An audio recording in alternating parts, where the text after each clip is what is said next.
coronavirus pandemic that's hitting the world, and we're sadly moving towards the South countries, Africa, the Caribbean, and other Southern Hemisphere countries.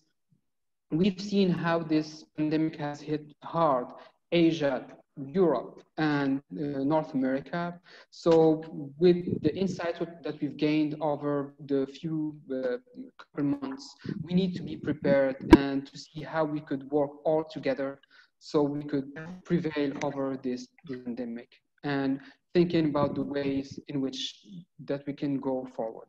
So allow me a small translation for our francophone speakers. So j'aimerais vous remercier d'être présent avec nous aujourd'hui dans ce webinaire qui veut étudier les conséquences et les approches à prendre pour combattre la pandémie du coronavirus dans les pays du Sud, et quel genre d'approche on pourrait faire communément pour combattre et être et passer cette situation de la meilleure façon possible. Donc, so allow me to start my first question to His Excellency Mr. Zigele. And I would like to start first with you and asking, we've seen how Africa has been impacted by coronavirus. So in how other countries in the world have been impacted, and we're looking into this pandemic to come across in our region. So what are the prospects for our region? So, Excellence, Monsieur Zigele, ma question pour vous, c'est l'Afrique n'a pas encore ressenti tout l'impact du coronavirus. Donc, quelle perspective pour les pays africains? Bon, il y a un fait qui est quand même permanent, c'est que c'est une pandémie qui a touché tous les pays, tous les continents. La vitesse de diffusion est peut-être due au niveau de l'activité économique, parce que vous aurez remarqué que c'est dans les pays où les gens circulent beaucoup, les gens travaillent beaucoup ensemble, de grandes concentrations de population, c'est là où cela est allé très vite. Je parle de la Chine, je parle de l'Europe occidentale, je parle des États-Unis qui a explosé puisqu'il y a plus d'1 million de cas. En Afrique, il me semble qu'il y a un certain nombre de facteurs. Là, peut-être que c'est discutable, je ne suis pas médecin, mais le fait que ce soit des pays chauds qui est depuis le début, qui soient en relation avec un certain nombre de traitements, notamment contre le paludisme et tout, je pense que ça permet une progression beaucoup plus lente de la maladie sur le plan général. Mais je le dis encore, je ne suis pas médecin, c'est discutable. Mais le vrai problème, à mon avis, est dû au niveau tout simplement technologique des pays africains, parce qu'il n'y a pas eu de dépistage massif dans nos pays. Moi, je suis par exemple en Centrafrique, un pays enclavé où les échanges avec l'extérieur sont plutôt rares, mais nous avons 50 cas en valeur absolue, mais le jour, il y a une semaine, lorsque le ministère de la Santé, en concertation avec le ministère de l'Intérieur, a décidé de faire du dépistage systématique à la frontière, le chiffre a doublé en une journée. En moins de 24 heures, nous sommes passés de 22 à 50 cas. Donc, le chiffre a plus que doublé. Qu'est-ce que cela veut dire? Cela veut dire que lorsque les dépistages seront systématiques dans tous les pays africains, je pense qu'il y a un stock caché de virus qui seront découverts. C'est pour ça que aujourd'hui, parler de valeur absolue, vouloir comparer ce qui n'est pas comparable, parce que les tests dans l'hémisphère nord sont plus systématiques que dans l'hémisphère sud, vouloir comparer ce qui n'est pas comparable à cause des différences technologiques, techniques et des infrastructures sanitaires et donc de contrôle et de tests, à mon avis, c'est comparer des données qui ne sont pas du tout, qui n'ont du tout de base similaire. C'est ce que je voudrais dire à ce stade.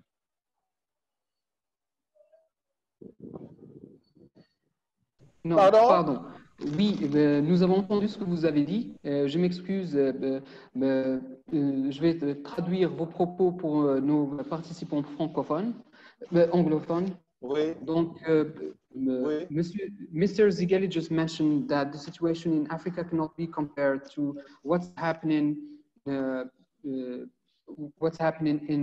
the north or in the industrialized countries. So, and he mentioned the situation in which just because when this Republic of Central Africa started doing much widespread testing, the number of infections discovered doubled overnight. But I would like to go to Dr. Ghada Al-Ganzouri, but for a question on this situation. But before I do that, please allow me to give an introductory word to the hosts of this event, His Excellency Mr. Laurent Lamotte and Mr. Brahim Fassi-Fihri. So if we could have a few words of introduction from Mr. Lamotte, please. Merci beaucoup et je remercie l'Institut Amadeus et tous les collaborateurs. Je tiens à remercier tous les participants à cette première. C'est un événement, c'est une première aujourd'hui. Je suis Laurent Lamotte, l'ancien Premier ministre d'Haïti. Celui qui a milité, qui milite et qui militera pour un rapprochement entre l'Afrique, les pays du Sud, les pays de la Caraïbe, donc les Sud en général. Nous voulons un retour aux racines historico-culturelles, car je pense que c'est essentiel pour Haïti comme première république noire, libre et indépendante du monde, de se rapprocher de ces pays du Sud. Nous vivons aujourd'hui un contexte sociopolitique particulier. Les grandes nations de ce monde sont toutes menacées par cette crise sanitaire et financière. Aujourd'hui, la mondialisation est sous quarantaine. Les pays du Sud se retrouvent parfois isolés. Mais comme on peut le remarquer, s'en sort pas mal. On s'en sort pas mal aujourd'hui. Les données de l'OMS le prouvent.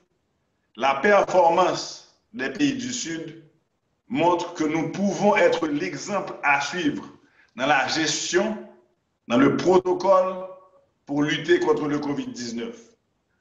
D'ailleurs, nous voyons les avancées qu'il y a eu au Sénégal, les avancées à Madagascar, avec un protocole simple et innovateur, mais excessivement efficace.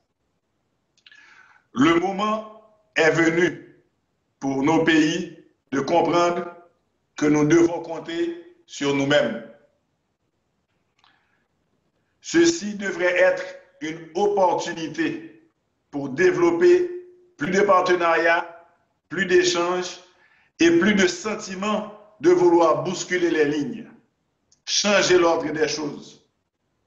Car aujourd'hui, nous assistons à une pandémie qui a infecté plus de 3,2 millions de personnes et qui a emporté plus de 224 000 vies. Nous devons apprendre de cette catastrophe et sortir plus fort, plus solidaire, plus résilient. Et je tiens à remercier cet après-midi le président Brahim Fassi-Fihri d'avoir rapidement, avec la Fondation Louis G. Lamotte, mis en place ce forum qu'on peut appeler un forum en ligne du Sud, pour mieux comprendre, mieux appréhender les problèmes et partager les stratégies qui marchent en Égypte, qui marchent au Kenya, au Maroc, en Haïti, et travailler tous ensemble comme citoyens et citoyennes du Sud. Donc sur ce, je vous remercie, Monsieur le Président Brahim Fassi-Fihri, et vous avez tout le support et l'affection de la Fondation Dr. Louis G. Lamotte. Merci. Merci.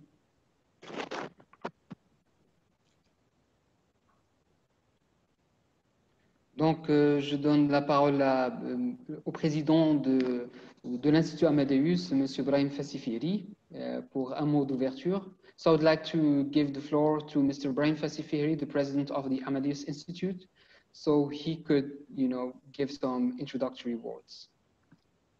Merci, Sirsène.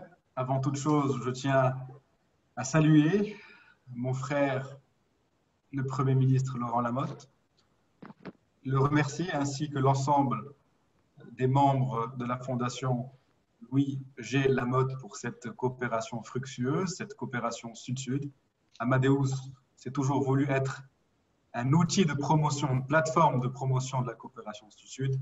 Je crois qu'aujourd'hui, plus que jamais, nous avons besoin de mettre en place des mécanismes de coopération Sud-Sud efficaces, novateurs, pour dépasser ensemble cette crise sanitaire que nous vivons depuis plus de 2 mois.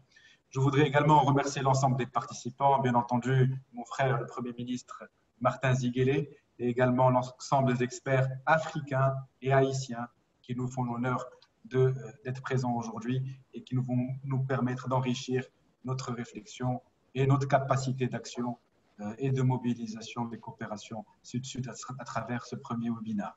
Alors, avant de rentrer dans le débat, permettez-moi de donner quelques chiffres pour présenter la situation épidémique dans mon pays, le Royaume du Maroc. Alors, il faut savoir que près de 2 mois après l'apparition du premier cas au Maroc, le 2 mars dernier, on peut dire que grâce à l'anticipation des autorités, et notamment à l'approche volontariste et proactive de Sa Majesté le roi Mohamed VI, la situation épidémiologique est aujourd'hui sous contrôle. Même si nous continuons à avoir un R0 actuellement légèrement supérieur à 1, nous avons près de 4350 cas répertoriés Covid+, et nous avons connu malheureusement 168 décès, soit 3,9% de taux de létalité pour 1000 guérisons, et qui correspondent à peu près à 21% des cas. Depuis de nombreux jours, on se satisfait du fait que quotidiennement, le nombre de guéris enregistrés tous les jours dépasse le nombre de déclarés positifs quotidiens. Nous avons au Maroc aujourd'hui près de 87% des lits en réanimation qui sont prévus pour le Covid-19 qui sont disponibles, alors même que ce nombre total augmente progressivement, puisque depuis le début de l'épidémie, la capacité sanitaire marocaine en termes de lits de réanimation a été multipliée par 2. Nous sommes passés de 1500 lits à près de 3000 lits. Alors, très rapidement sur la riposte marocaine. Il y a 3 axes qui ont été mis en avant à travers cette riposte qui a été pensée directement par notre souverain. Ces 3 axes, c'est le principe de précaution, la prévoyance, le volet sanitaire et bien entendu le volet socio-économique. Alors sur le volet du principe de précaution, il y a eu très tôt la fermeture de l'ensemble de nos frontières maritimes, terrestres et aériennes, seulement 10 jours après l'apparition du premier cas, qui a été importé d'Italie.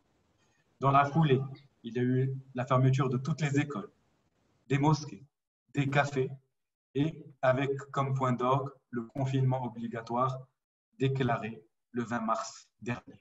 Depuis le 7 avril, le port du masque est obligatoire pour l'ensemble des Marocains en extérieur. Et depuis le début du Ramadan, un couvre-feu est instauré pendant les heures de rupture du jeûne.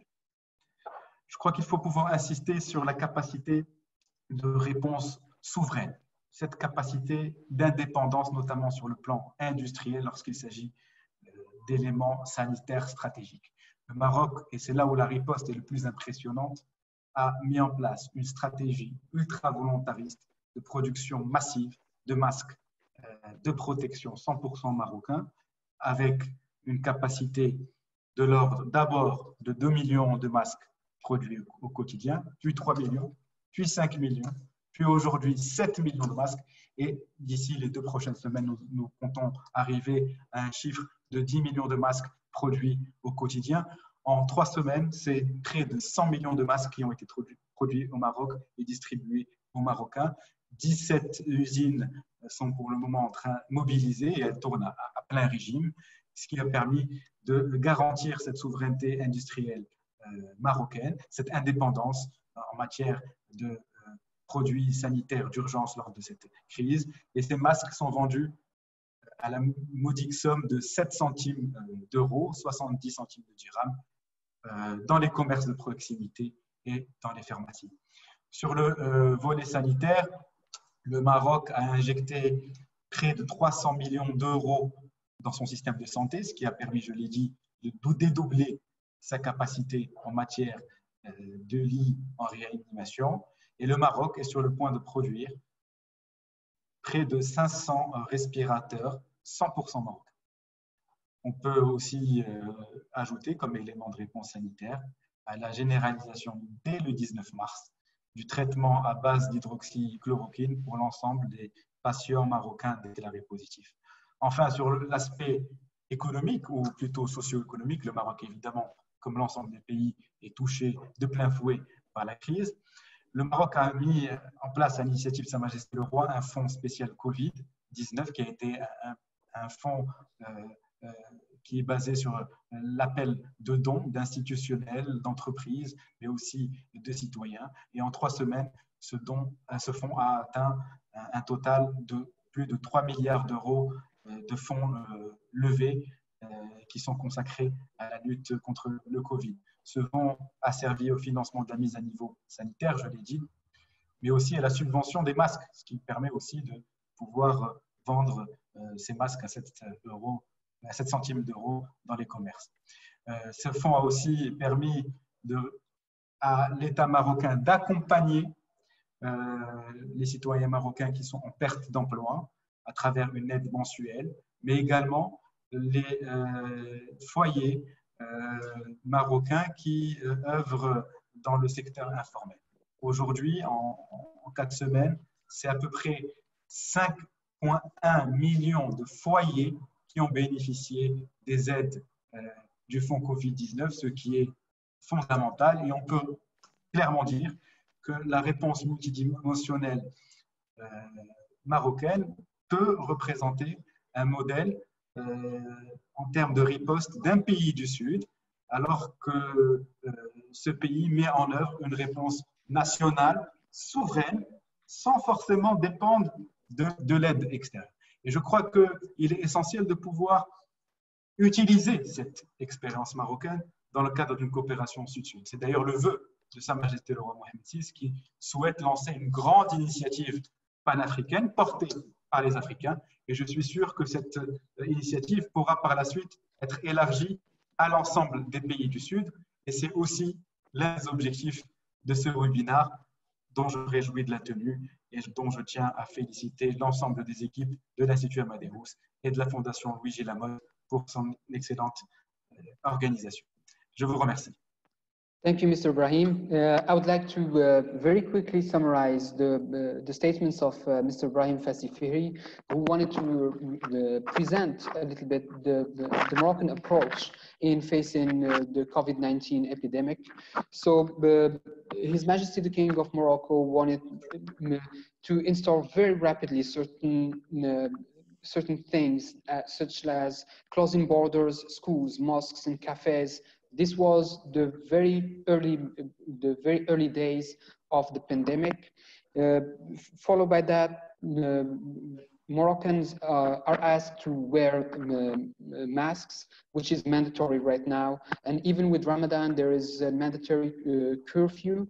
So social distancing is required. People are asked to stay at home, and there are very strict measures for this side. And then in the same vein, Morocco has ramped up its production of masks so everybody could have access to these masks. And now, just a few days ago, we were at 2 million masks produced daily and distributed to the Moroccans. And very shortly, we reached 5 million masks produced daily. And we're looking into, in the near future, to reach 7 million masks produced daily. In the same time, with these elements, there was a social element. So there was a fund that was created to provide help, social help for people who've lost their jobs or who could not, have a daily income maintained. There was 100 million euros invested in the healthcare system, and as much as 300 million euros are now injected in the healthcare system, so we could go from 1,500 beds in the intensive care units to 3,000 beds immediately. Morocco will also produce 500 respirators 500 respirators produced domestically. And Morocco was one of the first countries to start using hydroxychloroquine for its patients. So with that said, I would like to ask Ms. Ghada El-Ganzouri. So even advanced nations have seen their capacities overwhelmed by this pandemic. What are, in your view, the best strategies to prevent the overload of sanitary capacities in our countries?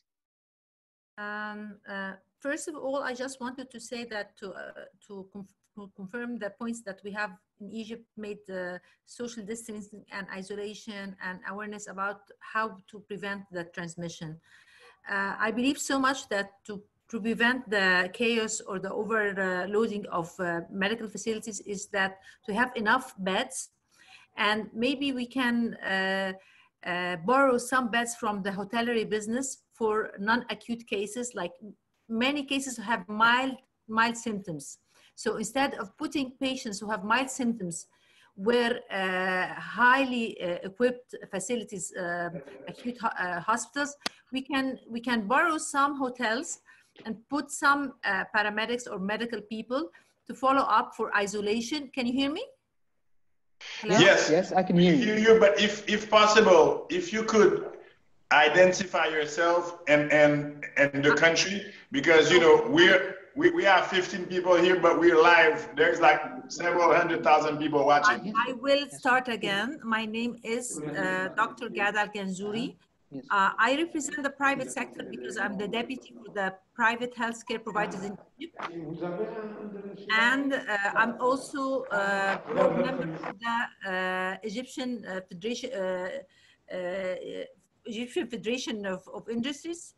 I'm speaking on behalf of the private sector, as you can see. I'm also representing Ganzouri Private Hospital. So I was speaking that to try to eliminate the chaos and the overloading of the private of the healthcare facilities, we have different dimension of the thing. First of all, we have to make sure that government hospitals, army hospitals, and private hospitals have a share in this pandemic. And this cannot happen unless we have proper training to the medical staff, to have proper guidelines how to do the isolation, to train the people, and provide enough tests. So far in Egypt, it's not allowed that everyone have tests to test his patients. So far, private hospitals are not allowed to treat corona cases. But in the very near future, there is a plan that some private hospitals will be turned into corona hospitals. Another point I want to mention is that if we can allocate hotels to treat patients with mild symptoms under the supervision of a medical facility, this can have more access to more beds. Also, we should build awareness for patients because many patients have some mild symptoms or symptoms and they are reluctant to go to the hospitals because they will be stigmatized that they will be a corona patient. We have to build awareness. It's not a stigma to be a corona patient. Everyone can get corona. It's very liable. We have to live with it. Our family, us, our kids, anyone can get the corona because in Egypt, there is a very negative thing happened lately that corona patients are being stigmatized. So we're now building awareness how to prevent this. It's very important also to have a proper protocol to be disseminated because if you have more than one hospital receiving the patients, then we should always update the protocol. Like for instance, now they have approved the plasma as a way, the plasma from all patients or treated or recovered patient as a protocol to treat corona patient. This is a very new protocol that's been approved in Egypt and it's been used in Italy and other foreign countries. So we have to have a way to disseminate the knowledge of what is the protocol that would benefit because so far the protocol is not very solid and it's not very valid because it's changing. Because some studies said that it is not because of that the disease does not affect the lung. It is actually affecting the cells of the bodies So some cases did not have any lung symptoms and had Alzheimer, which means that some of the cells in the brain were damaged because of the loss of the oxygen and the existence of carbon dioxide. Okay? So I believe that we have to have collaboration of all the entities, government, private, and NGOs, to see how can we allocate patients with severe cases for hospitals and mild cases in other territory where we can have access to some medical services. Thank you, Dr. Hada. So I would like to go back to His Excellency Laurent Lamotte, and with a general question. So this conference is mostly to learn from each other's experience. And so if you allow me to switch to French really rapidly, donc la réponse du Maroc dans ce sens-là, est-ce que vous pensez que c'est le modèle marocain, la réponse marocaine peut être un exemple à suivre en Haïti, dans la région des Caraïbes et pour les autres pays du Sud? Bon, je pense que les résultats le prouvent. Les résultats le prouvent et aujourd'hui, on voit que la réponse marocaine, quand même, selon ce que le président a expliqué, il y a eu quand même une production massive de masques visant à protéger les Marocains et la production est faite localement et vendue à un coût pas cher qui permet l'accès à tous et à toutes. Donc ça, c'est déjà une réponse. Et ensuite, une injection massive de plus de 300 millions d'euros dans l'économie marocaine. Les résultats, voilà, sont là et le prouvent. Donc ceci dit, comment maintenant le modèle que nous avons quand même dans les pays de la Caraïbe, en Haïti, on est chanceux du fait qu'il y a que 70 cas et environ 6 morts qu'on doit quand même déplorer parce qu'un mort est un mort de trop. Mais nous avons été largement jusqu'à date épargnés de cette pandémie. Il y a eu beaucoup de mesures prises par le gouvernement. Il y a eu fermeture des frontières, il y a eu fermeture de l'aéroport, il y a eu... Bon, nous avons des moyens quand même assez faibles. Donc, avec les moyens du bord, on a fait ce qu'on a pu et le gouvernement travaille tous les jours à faire encore plus. Il y a aussi, Haïti est le 6e producteur de t-shirts, les t-shirts exportés vers les États-Unis. Donc, nous utilisons ces industries aujourd'hui pour produire des masques aussi en Haïti pour l'utilisation locale et à l'exportation. Donc, qui peuvent aussi être exportés dans n'importe quel pays des pays du Sud. Donc, ceci dit, moi, je pense que globalement, c'est important de dépendre de soi-même. Il faut si nous remarquons bien, les pays du Sud représentent un marché porteur pour non seulement l'utilisation, mais aussi l'exportation entre les pays du Sud. Donc, ceci aidera à créer des emplois dans nos pays. Ceci aidera aussi à montrer au reste du monde le savoir-faire des pays du Sud. Les instances commerciaux doivent prospérer et profiter justement de cette crise pour mieux positionner nos pays. Donc moi, c'est mon opinion de la stratégie, en tout cas, macro à adopter. Merci, parfait. Merci, Monsieur le Président. Merci. Donc, my next question will be to Dr. Amit Thacker. If he's with us, if you could please unmute your mic. So,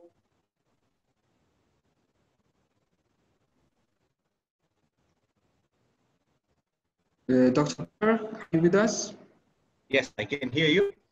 Yeah, perfect, perfect. So my question to you is that we've had a few months to witness the evolution of this pandemic, whether it is in Asia, Europe, and Africa, North America, sorry.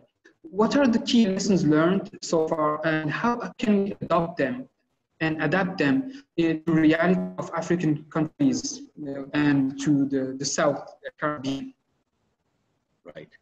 Thank you for having me on the show and to all the organizers. My name is Dr. Amit Thacker. I'm the chairman of the Africa Healthcare Federation and the Kenya Healthcare Federation. Like you said, you're absolutely right. We've learned a lot by seeing the outbreak in Europe, in USA, and we realized that we're in the morning of the pandemic, of the outbreak. We have taken stern measures across Africa in many countries. And what we've learned is we are in this journey for a long time. The first thing we've learned is we are in this for at least more than 1.5 years. Another vaccine doesn't come in, we have to deal with the coronavirus outbreak as a new normal. If we are practicing social distancing, personal hygiene, and sanitation, those kind of measures will have to carry on for a long time. We've also learned that the health systems need to be strengthened both from public and private. Even the most developed countries are having an incredible difficult time to deal with the number of patients. So we need to prepare in Africa with providing and joining forces both from public and private. We need to start thinking of building COVID zones, field hospitals, and converting some of the existing infrastructure to deal with the kind of patients that we will see. We've also learned that we cannot rely on the global partners for the supply chain. The supply chain is currently interrupted, and the local manufacturers in Africa are repositioning and repurposing their machines to start producing PPEs. We've also learned that testing is important. When countries do 12,000, 15,000, 18,000 per million testing, and we are still at 200, 300, and 400 per million testing, we find a gap. And that gap for testing needs to be urgently addressed. So we scale up testing. It's only then we'll be able to identify those who may be at risk and capture those who really need the treatment. We've also learned by watching that those who need critical care, like ventilation and oxygen therapy, their survival rate is pretty low. So we need to identify the vulnerable population in Africa. Maybe we are a bit fortunate because we have a youthful population with a median age below 20, but we've learned we have to identify the older population, protect them, those with comorbidities like hypertension, diabetes, and other immunosuppressive diseases to be carefully identified and protected. We've also learned that the ministries of health need to start thinking quite differently about procurement and about partnership. They need to buy in the most appropriate way, in a quick manner, without wasting taxpayers' money or spending it on aspects that will be seen to be wasted when audits are done. We know that the ministries of health may not know how to deal with the private sector effectively, so the private sector needs to come up and show them what is efficiency, what is accountability, and work maybe in a voluntary manner, and in some cases, appropriate engagement. So we are learning a lot, and I believe through webinars like this and partnerships that we have created with Africa Union, Africa CDC, we should continue sharing experiences so that people don't make mistakes by just sometimes focusing on their own country. Sometimes you don't realize the clever structures and systems the other countries have adopted. We must share and learn, because it's only when we are together in Africa with a continental strategy we'll be able to combat this pandemic. Thank you. Thank you very much. So I would like to go to Ms. Abimbola Adebakin. If you could activate your video, please, for us.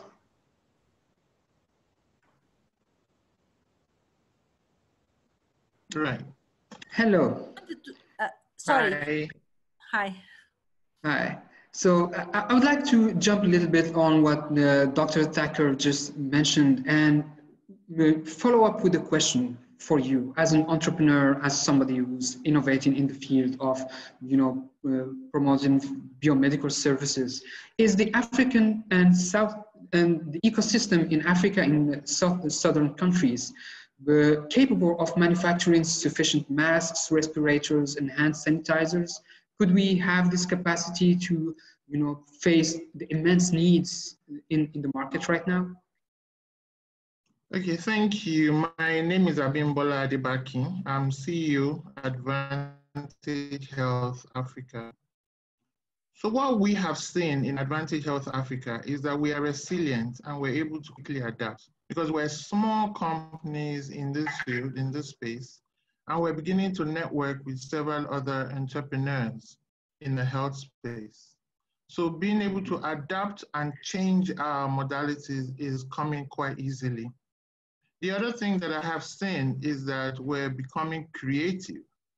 Now, I've begun to see manufacturers turning towards making masks and even the disposable overalls.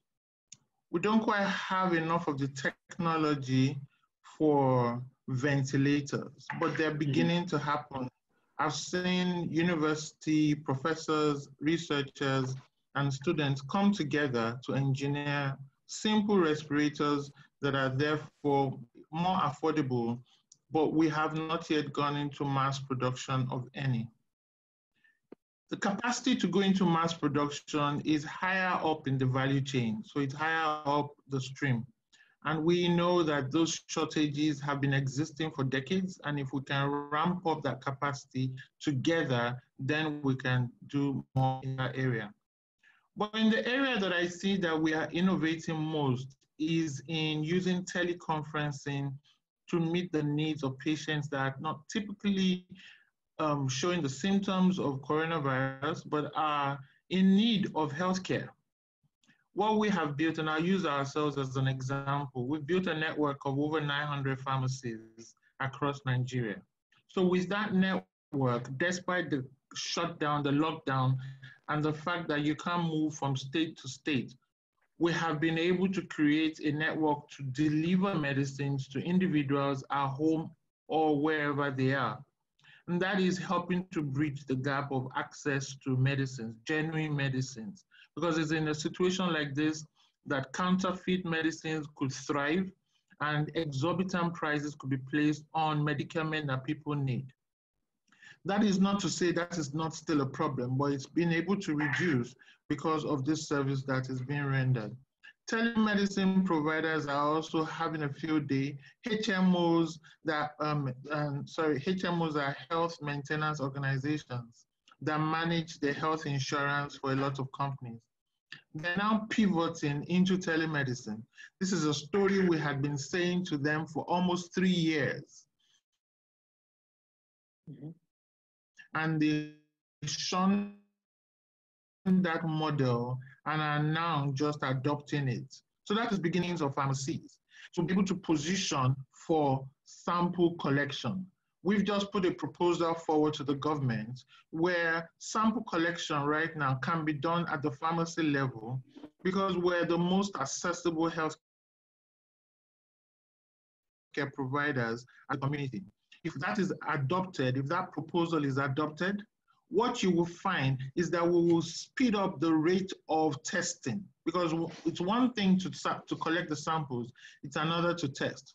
But if one arm is better enabled to do it, then we have the private-public collaboration that we're looking for, and it is being led by entrepreneurs. So I think entrepreneurs are the most, the most innovative right now in curbing the issues of access to care and even access to materials. My company saw the need to begin to produce the sanitizers. We've made over 15,000 sanitizers. My team had to work back to back, sleep overnight, and do these things. And it has come out, and we've distributed even to the Northeast, the area that is popularly known for the restiveness by the Boko Haram. So we are doing this. We're producing sanitizers, producing masks. We're not able to produce ventilators at scale. We need the industry to do that.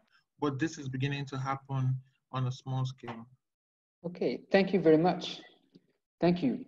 So I would like to jump on the last part mentioned by Ms. Adebakin and ask Dr. Rudolph. So Ms. Adebakin mentioned and highlighted the importance of entrepreneurs in coming up with innovative solutions. What, as you know, a doctor, what kind of innovation can you see coming from entrepreneurs, and do you see a role for the service economy, new innovation on internet? What could be provided actually? Yes. Hi, everybody. My name is Dr. Rudolph Eberwein. I'm an internal medicine physician, originally from Haiti, but I lived in Miami. Great question. I think, if okay, I'm going to pass that question to my colleague, Dr. Patrice, because I think he gave us a really nice presentation of, he's an entrepreneur himself, and of a platform that can help a lot of those countries. I think for me, the main thing, I've been treating patients with COVID-19 in Miami. I'm in touch with the foundation, thanks to Laura Lamotte, which we were in school together. And I think the main thing that I'm seeing for those countries that Le Pays du Sud is to really get the population involved. And there was a really good comment that we had on one of our webinars, is to even try to get a lot of the medical students, pharmacy students, even nursing students to really get into the fight. Because I really think that for countries, and I'm talking about a country like Haiti, where we don't have a lot of money, we don't have a lot of infrastructure. And when we look at the case of complications, it's really 80% of the population who's going to be affected by COVID-19 are going to have either very mild or no symptoms at all. And this is where I think we can make a big impact, that 10 or 15% of the patients who end up in the hospital or who will need either oxygen or ventilators, in a country like Haiti, we are not ready to really help those patients, unfortunately. Our capacity is very limited. So the main thing that we need to do is really going after prevention. And for those patients who do get the COVID-19, how do we identify them? And how do we reassure them? Because a lot of them may not need treatment, but the panic may come. And this is where we see that patients go and do things on their own, take doses of chloroquine that are too high, or take other type of medications and end up causing more problems. I think that was in Iran, I see that they were trying to treat patients with some methanol, and there were almost 700 deaths. So I think communication to the general population and getting to their own and getting them a culturally sensitive message, I think that's the most important point. And I think this is where Dr. Patrice can really talk about his platform and how that can help those countries. Sure, thank you very much for mentioning all these elements, and I'd like to hear from Dr. Patrice. I will switch to French if you allow me a little bit for the benefit of our francophone speakers. Monsieur Patrice, donc cette question fondamentale qui est de comment l'entrepreneuriat peut créer des solutions face à cette crise mondiale. I will translate very quickly. My question to Dr. Patrice is, how could entrepreneurship help find solutions to this worldwide global crisis? Bonjour, et donc merci pour votre question. Donc, je vais essayer de répondre de façon assez concise. J'ai une petite présentation de 4 slides qui va pouvoir un peu imager ce qu'il est possible de faire avec l'apport de la technologie, de la communication, pour s'adapter aux situations de chaque pays. Au jour d'aujourd'hui, on peut dire que dans les pays du Sud, jusque-là, tout va bien. C'est-à-dire qu'on n'a pas beaucoup de cas, on n'a pas eu encore l'explosion de la maladie en elle-même. Alors, on peut se poser la question, est-ce que tout va bien parce qu'on n'a pas de tests ou pas assez? Est-ce que tout va bien à cause du climat ou à cause de l'âge de la population? Au jour d'aujourd'hui, on ne sait pas. Peut-être que l'explosion est déjà en train de se faire et que dans quelques mois, dans quelques semaines, on va se retrouver comme les pays occidentaux, ce qui se passe à New York, en Italie, en France et autre part. Donc, si on se retrouve dans nos pays du Sud, quel que soit notre niveau d'infrastructure, qui n'est pas forcément comparable entre ce qu'a Haïti, le Maroc, l'Égypte, on va tous, à notre manière, se retrouver débordés. Et la question, c'est comment est-ce qu'on peut éviter le chaos si l'explosion des cas arrive. Donc, si vous me permettez, je vais partager mon écran. Oui, bien sûr, allez-y. Voilà.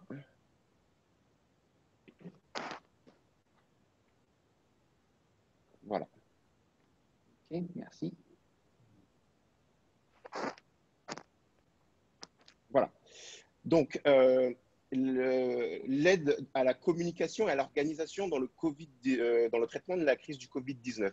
Le but est que chaque pays, avec ses ressources, sa culture, puisse accéder à un outil qui va prévenir le chaos et d'être débordé avec une population perdue face à cette crise. Donc, l'idée principale est de potentialiser au maximum les ressources humaines et matérielles des pays en développement, quelles que soient les ressources, quel que soit ce que les pays ont, c'est que vraiment toutes ces ressources ne soient pas gâchées, ne soient pas perdues et puissent travailler ensemble. Donc, justement, donc, travailler ensemble, c'est de créer une synergie entre les différents acteurs du combat contre la crise sanitaire, de permettre une communication en temps réel entre tous ces différents acteurs, c'est-à-dire les centres de quarantaine, les centres de dépistage, le gouvernement et bien entendu la population. Donc, pourquoi est-ce que j'ai pensé à cette solution et qu'on a mis en place avec des entrepreneurs l'architecture de cette solution? Si l'explosion de cas arrive, comme je vous l'ai dit tout à l'heure, comme en Italie, comme ce qui se passe à New York, arrive dans un de nos pays, on va se retrouver avec des dizaines de milliers, voire des centaines de milliers de morts, de gens qui vont être malades et qui ne vont pas trouver d'interlocuteur. Et ça va donc créer ce qu'on appelle l'origine du chaos. Lorsque une population n'a plus d'interlocuteur rassurant, c'est à ce moment-là que le chaos s'installe. Lorsque la population se demande qui est au volant, qui est-ce qui contrôle. Donc, on aura l'installation de ce qu'on appelle des peurs rationnelles et irrationnelles avec les fake news, avec les croyances de chaque pays associées à leur culture. Comme l'a dit tout à l'heure le docteur j'ai oublié son nom, mais de l'Égypte, la stigmatisation. La stigmatisation risque d'être très importante dans les pays avec une chasse aux sorcières. Les gens qui seront atteints du Covid risquent d'être isolés, peut-être subir des violences. On ne sait pas ce qui peut se passer exactement. Et bien entendu, avec la recherche de boucs émissaires. Dans le pire des cas, on pourrait se retrouver avec un retour aux instincts primitifs de survie. Et donc, quand je dis retour aux instincts primitifs de survie, c'est-à-dire que les gens vont, si vous voulez, avoir peur de manquer de nourriture, avoir peur de perdre leur vie, de perdre leurs proches, et avec une rupture peut-être de la chaîne de supplies et la faim qui va se généraliser, aboutissant à un risque d'émeute et de violence. Donc, voici la plateforme.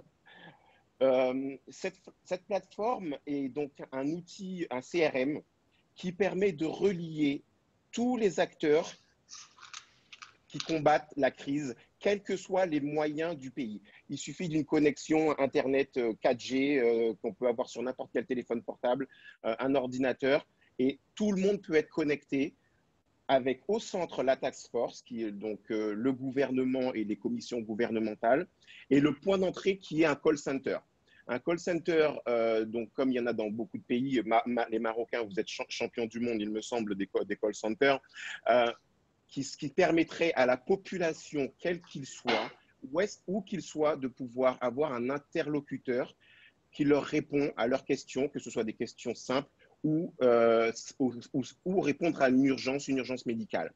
Le call center serait muni donc d'une charte via ce même CRM qui permettrait de transformer chaque conseiller en, si vous voulez, poste médical, de pouvoir orienter de façon informatique sans que le conseiller téléphonique ait à réfléchir, d'orienter l'appelant qui va se transformer peut-être en patient. Donc, est-ce qu'il l'oriente vers un médecin traitant, tout simplement, parce que les symptômes ne nécessitent pas une hospitalisation? Est-ce qu'il l'oriente vers un centre de dépistage, vers un hôpital? Ou est-ce qu'il y a une situation plus grave et il doit organiser un pick-up médicalisé? Bon, par exemple. De la même manière, ce même CRM permettra aux médecins, aux centres de dépistage, aux hôpitaux, aux centres de quarantaine et à tous les acteurs de faire ce qu'on appelle une gestion de charge. C'est-à-dire que si vous avez un hôpital bien placé dans une région urbanisée, il serait dommage et dommageable que tous les patients se ruent au même endroit, quasiment au même moment. L'idée est que ce CRM puisse orienter les patients là où il y a de la place, là où il y a de la ressource pour éviter la surcharge. De la même manière pour les centres de dépistage, d'orienter les patients vers les bons centres de dépistage, de gérer aussi leurs inventaires, c'est-à-dire que par la même plateforme, le centre de dépistage serait capable de communiquer avec la task force pour demander, nous avons besoin de plus de kits, nous avons besoin de plus de formulaires, etc. Idem pour les hôpitaux. Si un hôpital se retrouve avec une dizaine de lits disponibles, bon, eh ben, on sait qu'à l'hôpital qui est à l'ouest, nous avons une dizaine de lits disponibles et on n'en a plus de disponibles de l'autre côté. Donc, on va orienter les patients de chaque côté. Voilà. Et donc, cette plateforme permet à tout le monde de communiquer jusqu'au point final qui est la morgue. Malheureusement, on voit ce qui se passe à New York où on ne sait plus quoi faire des corps. Donc, de la même manière, de pouvoir organiser la récupération des corps, ce qu'on va faire avec, et justement éviter une panique généralisée. Le point important, c'est vraiment de pouvoir garder une communication entre la population, de les rassurer, de les motiver, de les éduquer avec les techniques d'hygiène, d'éviter, si vous voulez, le côté irréel de la peur, et aussi de permettre à tous les acteurs de savoir qu'est-ce qu'ils doivent faire à quel moment. Voilà, donc le dernier slide. Donc voilà, donc la mise en place de cet outil d'accompagnement à la stratégie de gestion de crise, donc qui est maintenant inévitable. Et donc, c'est un système d'information robuste, sécurisé. Alors, les objectifs, c'est que le gouvernement garde le contrôle, même en cas d'explosion de la maladie, garde le contrôle de la crise, garde le contrôle des budgets en temps réel. Justement, le côté gestion de stock permet de savoir où est parti tel respirateur, où sont partis telle dizaine de milliers de masques et qui en a besoin, d'éviter que justement le gâchis des peu de ressources que nous avons dans nos pays. D'informer et de rassurer la population pour éviter l'instabilité. Donc, c'est le côté qui garde le contrôle et qui montre que nous avons la situation sous contrôle, même si ça dégénère. Éviter et réduire en tout cas les contacts avec les malades grâce au call center, de savoir où est-ce qu'on les oriente, d'éviter des attroupements de gens qui vont un peu se balader n'importe où parce que perdus, de réduire le temps de traitement et augmenter la pertinence de la réponse des demandes. Pareil, le call center 24 heures sur 24 avec ce CRM serait capable de faire ça. Donc, optimisation, bien entendu, de la gestion des ressources matérielles et humaines et réduire le nombre d'erreurs humaines. Voilà, donc ma petite présentation touche à sa fin.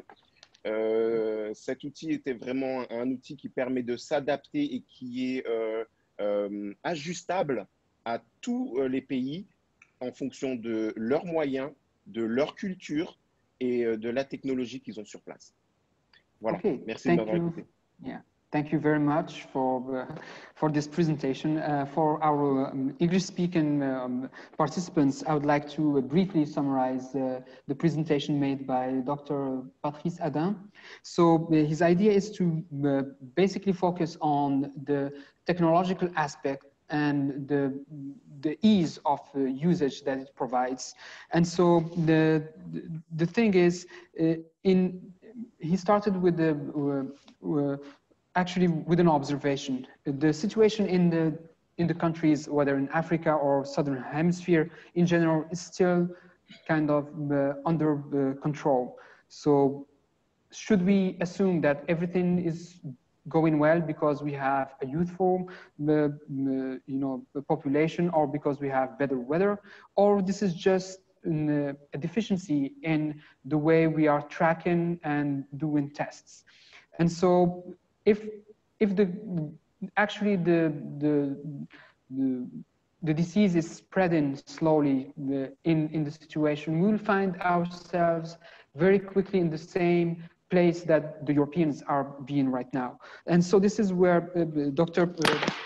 Patrice is proposing to create a web platform that will ease connections and create synergies, mostly in the realm of communications. So what he advocates for, and please correct me if I'm wrong, so you advocate for real-time communication, establishing trust, and avoiding the chaos that could be created by fears of, scarcity or deficiency in provisioning of certain aspects. Sorry? Yeah, exactly. That's exactly what you just said. Sorry, my English is not that well. The thing is, if we lose communication between all the medical side, the government, and the population, that's where the chaos can start. The chaos starts where there's great communication and when people lose trust. So as long as we can keep every citizen in every country to find somebody to talk to explain them what to do, and as long as the government can see what's going on in real time everywhere in the country on the medical field, we can avoid chaos. Absolutely. And so you mentioned 3 other points. So the first is, through a web platform, you reduce contact with patients, thus reducing the risk of contagion. So you also reduce the time of treatment because you have very quickly people who are in the early stages of their infection, and you optimize the service. So with these 3 points, I would like to jump into Ms. Rosanne Auguste. So, d'après la présentation du docteur Patrice Adin, il a fait un bon cas pour une plateforme web qui permet de faire de la communication, qui permet de créer des liens de confiance entre les citoyens et les preneurs de décision. Donc, vous, en tant qu'experte de stratégie, qu'est-ce que vous préconisez dans cette situation? Bonjour tout le monde, et moi je suis Rosanne Auguste et puis spécialiste en gestion des services de santé et membre du conseil d'administration de la Fondation Dr Louis. Je salue l'initiative de l'Institut Amadeus et je salue tout le monde dans le panel. Et moi je suis toujours pour l'interdisciplinarité et la sectorialité dans la prise en charge du COVID-19. Je pense que c'est extrêmement important de mettre tous les secteurs ensemble et de créer même, j'irai plus loin que Patrick, de créer ce que j'appellerais une plateforme d'information territoriale, mais coordonnée et cette plateforme, tous les acteurs, toutes les interventions, tous les intervenants seraient en synergie dans cette plateforme-là pour la gestion du Covid-19. Je pense qu'au niveau d'Haïti, cela se fait, mais ce n'est pas encore coordonné. On sent qu'il y a une réponse. On sent qu'il y a une réponse multifactorielle, mais il manque cette plateforme-là. Et d'ailleurs, je félicite vous et Patrice pour cette intervention, cette très, très belle intervention. Je pense qu'il faudrait vraiment qu'on cherche à enrichir et même et à appliquer cette plateforme. Mais nous autres pays du Sud, ça, il faut tenir compte de ce problème de communication comme déterminant et par rapport à la non-prise en charge coordonnée du Covid-19. Il faut d'abord avoir un acte d'accès à la communication pour savoir est-ce qu'on peut arriver justement à mettre en place cette application et comment cela se passe au niveau, par exemple, des pays du Sud en matière d'accès à la communication, comment cela se passe en matière d'accès à l'électricité, en général, comment cela se passe en matière d'accès à la téléphonie mobile, même s'il y a une révolution numérique aujourd'hui. Ça, c'est extrêmement important de regarder tous ces paramètres avant de mettre en place pour mettre un réseau. Permettez, sur ce point-là, on a reçu une question parce que justement, on se pose des questions sur l'axe technologique, mais il y a des gens qui se posent des questions plus basiques. Donc, nous avons un des gens qui nous suivent sur les réseaux sociaux maintenant, Monsieur Basile, je pense, qui nous a posé la question, comment est-ce qu'on peut demander aux gens de rester confinés alors qu'ils font face au spectre de la faim? Donc, je pense que sa question, c'est aussi pour le côté social. Comment est-ce que du côté social, comment on peut s'organiser pour subvenir aux besoins primordiaux de la population? Et si vous me permettez, je vais faire une petite traduction pour que les amis anglophones puissent nous suivre et je vous donne la parole par la suite. So, very briefly, Ms. Rosanne August mentioned the role of intersectoral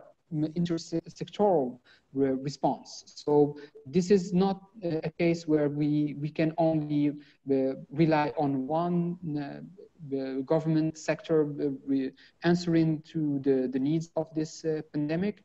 We need all hands in deck, and we need to have a strategic view in how we can give all the elements of response. So we need to think about if we want to rely on technology, we should ask, does the population have access to cell phones, to a network, to internet connection and others? And now the question I just asked her is that some viewers just right now ask the question, which is more basic.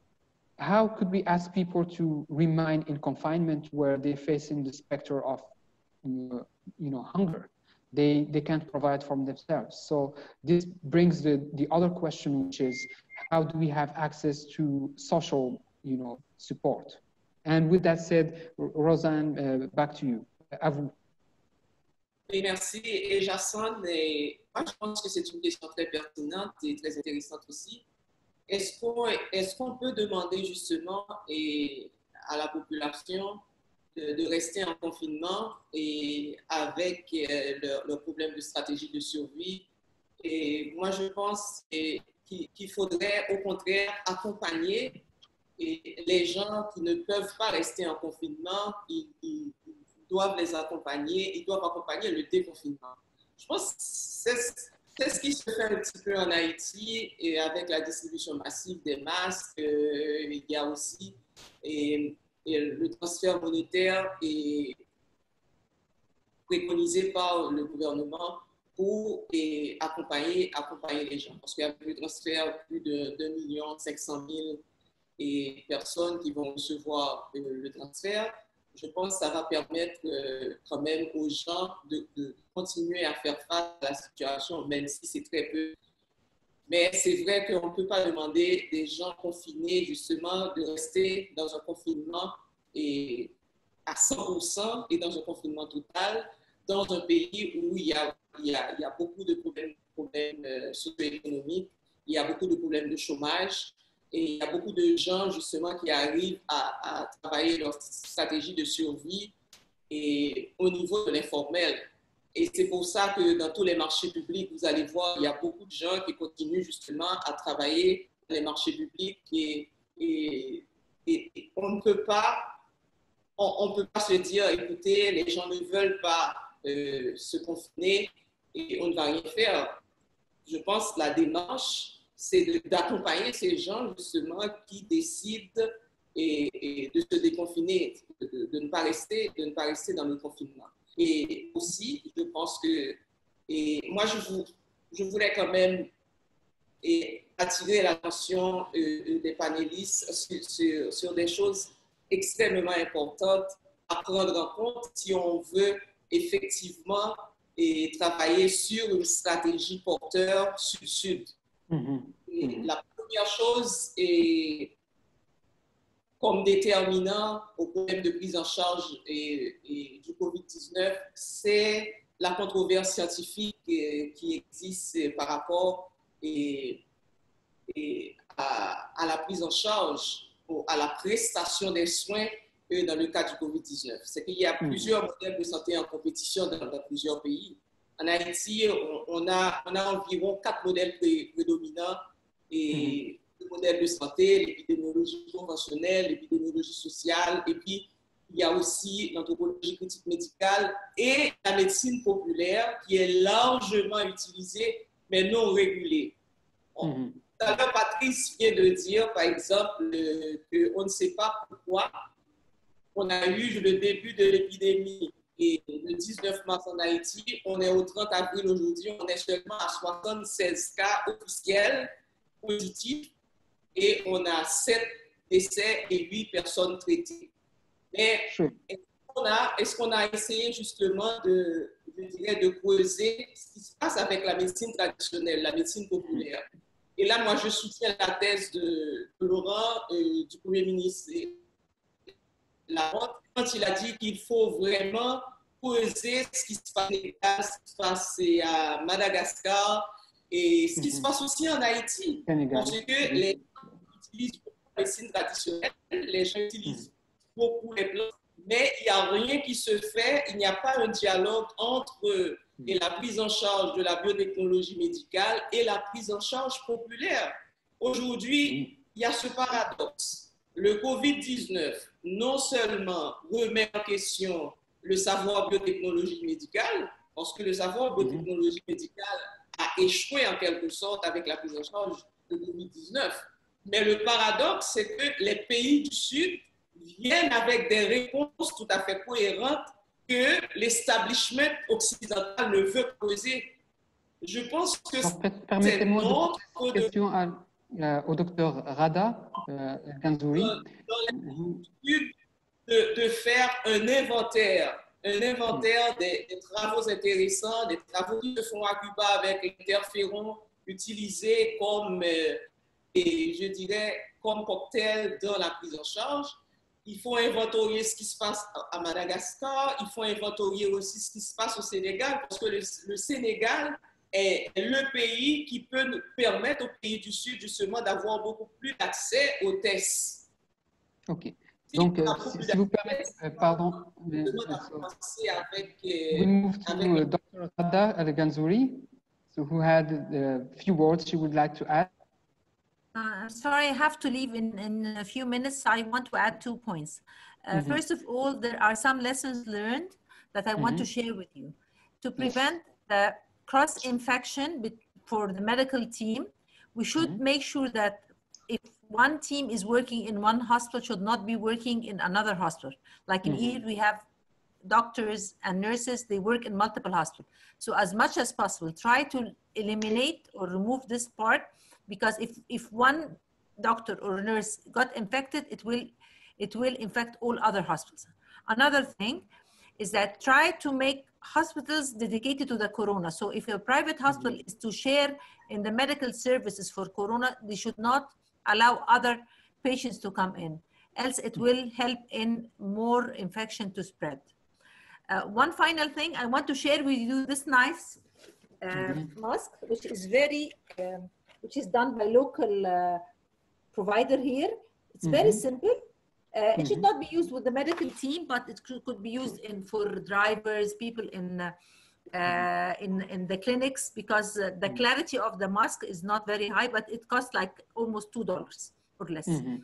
So I wanted to share that we should try as much as possible to build the awareness of the medical team, because there is resilience in the medical team of using the PPE in proper form. And that's all. Thank you again.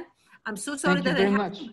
No, and I wish you can share the presentations by emails and to continue this connection and this commuting, because this is very important to share the knowledge from all different parts of Africa. Thank you so much. Thank you, thank you. And actually, I would like to jump on Dr. Ghada's intervention and to ask a final question to all the participants. So, in your opinion, what is the major, what will be the key policy recommendations that you would like to make for policymakers in Africa and all across the South countries? So, yes? I will tell you the major issue to stop this spread of this pandemic is testing. Actually, we developed a way of testing in Egypt and in my hospital that tests all the behavior of the virus, like the CBC, CRP, ESR, D-dimer, SCOT and SGIPT. All these tests are just simple blood tests that can come out after 1 hour, and it can definitely tell you that there is a potential possibility that you have corona or not, because we know that corona is a virus that lower the white blood cells, while all other viruses do not do this. They make the white blood cells higher. So testing is a very crucial issue to stop the disease or the pandemic at an early stage. Also, the collaboration between the private and the public sector is crucial, because a lot of people fear to go to the public sector for medical treatment. And also awareness has to be done in multiple ways. And I am afraid to say that there has to be some kind of enforcement to limit people to go in gatherings, because once you say that we will limit the lockdown, people think that the pandemic has disappeared and they go out and party and things. So there has to be some control, or a lot of control. We cannot keep people to their own will. Thank you so much. Okay. Thank you. I will leave. Okay. Bye. Sure. Bye. So I would like to ask a question from me on the awareness is the fact that there's a lot of panic building up, and if we're not careful, we will overemphasize the virus without realizing that it's causing more panic, and the panic is more dangerous than even the virus itself. I had to have sessions with my staff. I have over 50 staff, just to calm them down. Many of them are at the front line, treating patients and meeting with patients. They themselves need to know there will be community level spread. And with community level spread, the numbers we're seeing now are going to jump. So if anybody is kidding you that these numbers will stabilize or will flatten soon, that is not going to happen. Therefore, we must speak the reality to people and get their minds prepared so that panic does not take over and we have all of the unintended consequences or over-informing and misinforming people. That's what I would like to say now. Thank you. Thank you. I would like to go to His Excellency, Monsieur Martin Ziguélé.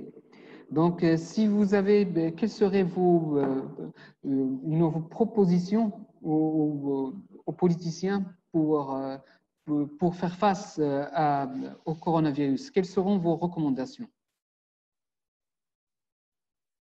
Je vous remercie surtout pour cette idée très géniale de faire ce web conversation qui nous a permis de savoir des expériences des uns et des autres Et vous savez autant que moi que le niveau de développement des pays africains, chacun pris séparément, n'est pas le même. Les capacités humaines, techniques, financières, médicales non plus. Alors je crois que quand on n'a rien, on regarde d'abord la terre. Et je crois que la première leçon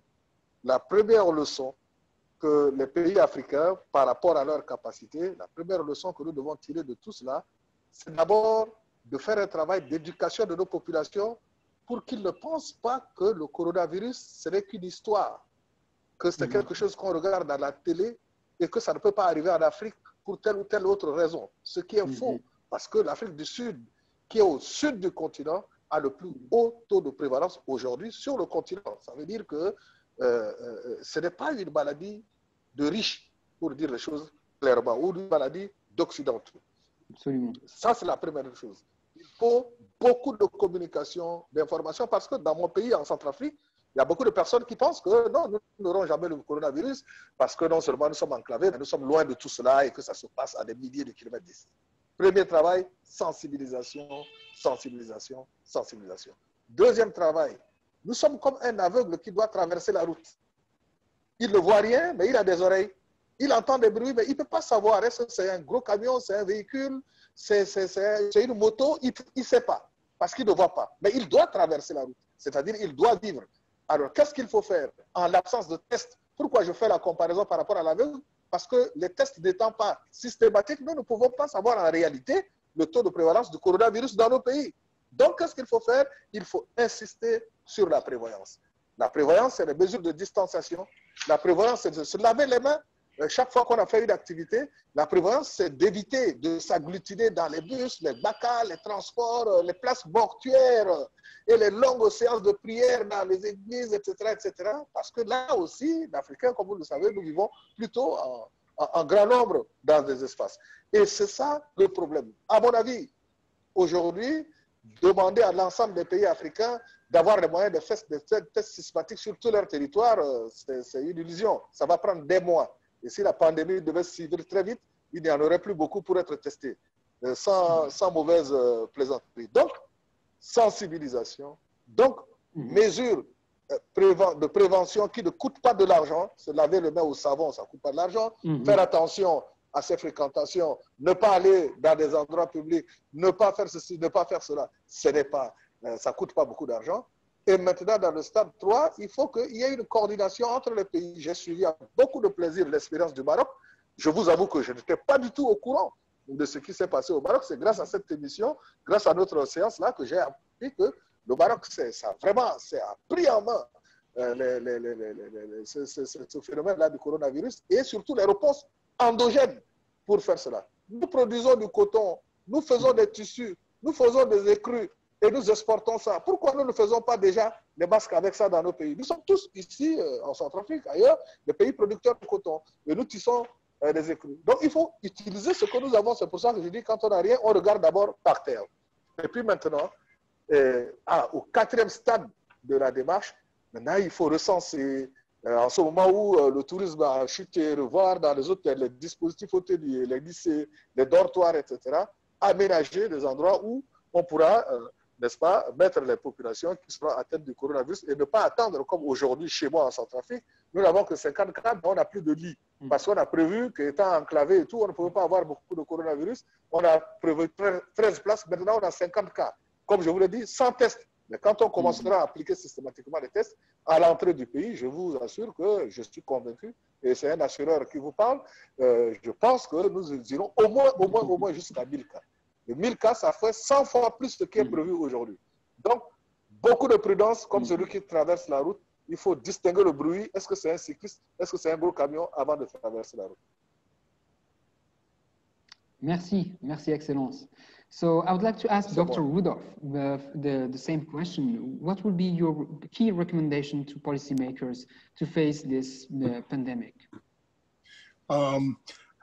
For me, the key recommendation, I think, would depend also on the possibilities of the country.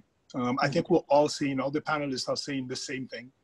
The most important thing would be testing, would be to try to get the population the right information. The big question is, how do we do this? I think we're all saying the same thing.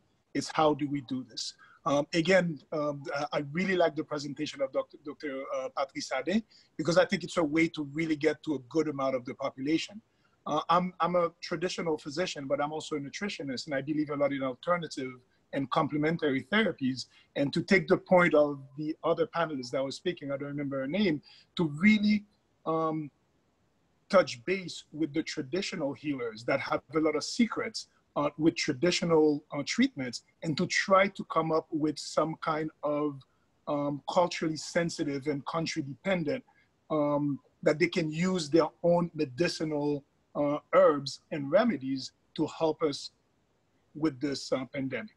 So finding a way to get, to disperse the information to the population via that CRM that Dr. Ade spoke, and for the people who don't have access to a phone, to really go after the traditional healers that can really go after them.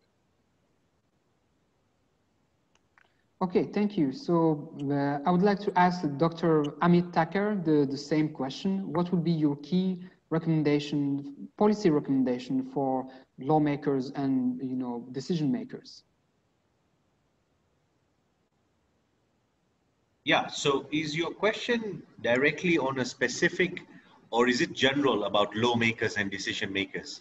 Actually, you can make it, as specific or general as you wish. Like, this is your platform, and, imagine you're speaking to decision makers or just the general public. What is the key element that you would like to convey from your expertise, from the expertise of your company? What do you think should be the key thing to be done right now? I think first is partnership. All the lawmakers and decision makers need to embrace partnership of a new kind. If they think that they can do it alone and they have all the knowledge, I want to give a clear message that this war against coronavirus requires clever partnership, and a strong leader is a leader who listens and partners with scientific and medical champions in their countries. Sometimes the leaders are not used to this, and the way of leadership has been all-knowing and I can manage. You have seen it in some countries. US is one example of that, where I believe that the partnership could be a little bit stronger. So poor leaders will display themselves in countries with poor management and with poor partnership, which will lead to poor results. So my message to the leaders is look for the right partnerships, work with all the sectors. The other thing governments sometimes are very poor in is they have a very low knowledge of private sector. And they are actually doing very, very badly when engaging with private sector and maybe other civil society or development partners. So if we have a government and leaders who are very sharp and smart about dealing with others, they will find that they'll save more lives in their country than you will see others who will not partner. So my second message is work with all the sectors in your country. Your country has fantastic assets. They're smart people, they're smart organizations, there are people beyond government who can help to save lives. Why wouldn't you use them? Isn't the main reason that the leaders and policymakers in any country to save lives of the vulnerable and everybody else? So if you can save more lives through partnership and through collaboration, you will see. Then I also want to mention that it must be evidence-based. If you're going to lock down or impose curfews and you're going to close businesses, you must know when to open them. It's so easy for leaders to know how to close. You must have trigger factors totally and aligned in your planning on when you will open them and which businesses you will open first and second. And what will you monitor in your countries if you open restaurants or hotels or travel? And when are you going to reclose them so that you don't have a second wave of having more deaths in your countries? These are some of the clever leadership tactics. And the other thing is learn from other people in the country. You don't have to copy any country. You don't have to say, if it is what Italy did, I should do it. This is what Sweden did, and I should do it. Just work in what you think is going to work in your country, but learn from others and share in Africa as a united front, because there is no victorious country. You cannot say one country is the winner. There are no winners. If you are a country that's winning, but your neighboring country is not, we are all losers. Absolutely. It's a global, it's a local fight, but it's a global victory. It's a local fight, but a global victory. And we will now be able to differentiate leaders in this pandemic. Thank you. Sure, thank you. With that said, I would like to go to Dr. Patrice Hadin pour une courte intervention dans le même sens. Oui, donc pour répondre à votre question, vraiment ce que les gouvernements doivent faire, c'est de ne pas perdre la confiance du peuple dans cette crise, en étant honnête avec eux, en ayant la capacité de leur donner les vraies données, les vraies data, et de leur offrir à chacun des interlocuteurs pour ne pas laisser s'instaurer le chaos. Le chaos et la peur va se propager plus vite que le virus, et il est beaucoup plus difficile de ramener le calme que de le conserver. Donc, si voilà, les leaders devraient écouter quelque chose, c'est ça. D'ailleurs, dans les pays occidentaux, ils le font déjà. Il y a des plateformes, il y a Allo Covid, des numéros qui sont mis en place, pas simplement pour quelques citoyens, mais vraiment pour toute la population, de la simple petite dame qui se pose des questions ou à une personne qui a déjà des problèmes pour respirer. Vraiment, dans cette crise, c'est qu'aucun citoyen ne se sente abandonné, ne se sente laissé à l'écart. Et même avec les faibles moyens qu'on a dans nos pays, que tout le monde puisse sentir qu'on lui tend la main, même si ce n'est que par quelqu'un qui leur répond au téléphone, qui va leur dire « je vais vous rappeler, qu'est-ce que vous avez ?» Et voilà, des choses assez simples que vraiment les gouvernements n'abandonnent pas leurs concitoyens à eux-mêmes, et pour ne vraiment pas qu'on finisse dans un chaos sans nom. Voilà. Absolument. Je pense que la compassion et le côté humain doivent prévaloir dans cette situation. Tout à fait. Il va falloir rassurer. Yeah, I think Dr. Patrice just added one other element, which is the human aspect, the compassionate aspect, the one in which we need to communicate to certain, people, while keeping in mind their emotional needs, their, that they are afraid, that they're worried for their lives. So I think this is a very good point as well. Not just, the technical aspect, but also the human emotional aspect. So I would like to give the closing remarks to His Excellency Laurent Lamotte, and then Mr. Brahim Fessi Fihri, the president of the Amadeus Institute. So first we'll go to His Excellency Laurent Lamotte. The floor is yours.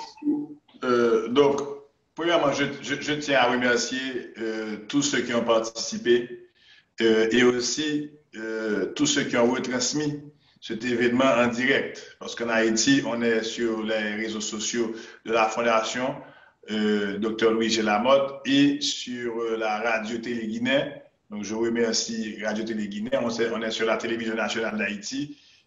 On est sur Tripotal Lacaille.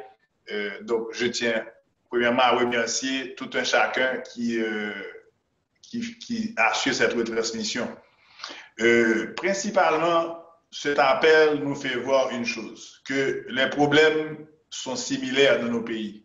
Parce que quand j'entends l'ancien Premier ministre de la République centrafricaine parler, il dit qu'en République centrafricaine, la population pense que le coronavirus se voit seulement à la télévision, que ça n'arrivera pas sur eux.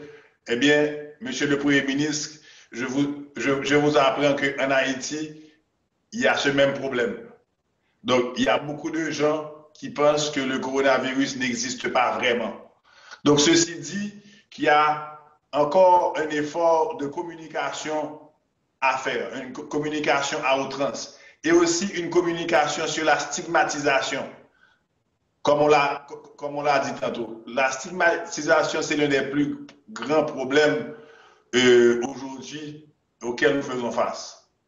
Parce que les gens qui sont malades, qui ne se sentent pas bien et qui le disent publiquement, eh bien, ils font face parfois à des attaques, à des rétributions du côté de certaines populations qui n'ont pas la bonne information. Donc, ceci dit, il faut que dans nos pays, qu'il y ait une campagne agressive sur la stigmatisation. Ça, c'est le premier point. Le deuxième point, je pense qu'on n'a pas touché à ce point, mais c'est une participation active de nos élites, des élites de nos pays, à participer dans la solution, dans la résolution des problèmes. On a parlé que certaines industries qui peuvent faire des masques font des masques. Certaines autres industries ou industriels ou entrepreneurs qui peuvent faire du sanitizer, qui font du sanitizer, du gel. Et aussi qu'il y ait une campagne citoyenne qui se fait pour saluer ceux qui sont en première ligne, les médecins, les infirmières, parce qu'on ne parle pas assez d'eux. On ne parle pas assez des efforts héroïques qu'ils font pour soigner les malades, pour mettre leur vie en jeu. Donc, ces 3 points sont essentiels pour avoir quand même une stratégie gagnante. Et aussi, on montre qu'aujourd'hui, les pays du Sud, à travers l'Institut Amadeus et la Fondation Louis-G. Lamotte, communiquent, échangent, et c'était ça l'objectif de ce webinaire. Donc, je tiens à rappeler que ça, c'est une série. L'Institut Amadeus et la Fondation Louis-G. Lamotte ont décidé de présenter une série de webinaires. Donc, ça, c'est le premier de 3 webinaires. Le prochain sera la semaine prochaine et le dernier sera le 12 mai avec des thèmes aussi passionnants que celui d'aujourd'hui et dans l'unique but d'éduquer nos populations et aussi de montrer à ces populations qu'il y a des solutions innovantes qui sortent de nos pays, des pays du Sud, que nous pouvons, si nous voulons, avec la solidarité et avec une solidarité internationale, on peut faire des choses incroyables. Donc, il faut y croire. Il faut y croire et il faut être motivé à avoir la volonté de le faire. Donc, ceci dit, un grand merci à tous les participants. Je ne sais pas si nous allons prendre des questions après, mais au nom de la Fondation du Dr Louis-G. Lamotte, je tiens à vous féliciter tous pour les brillantes interventions. Merci. Et je donne la main à M. Brahim Fassifiri pour un mot de clôture aussi.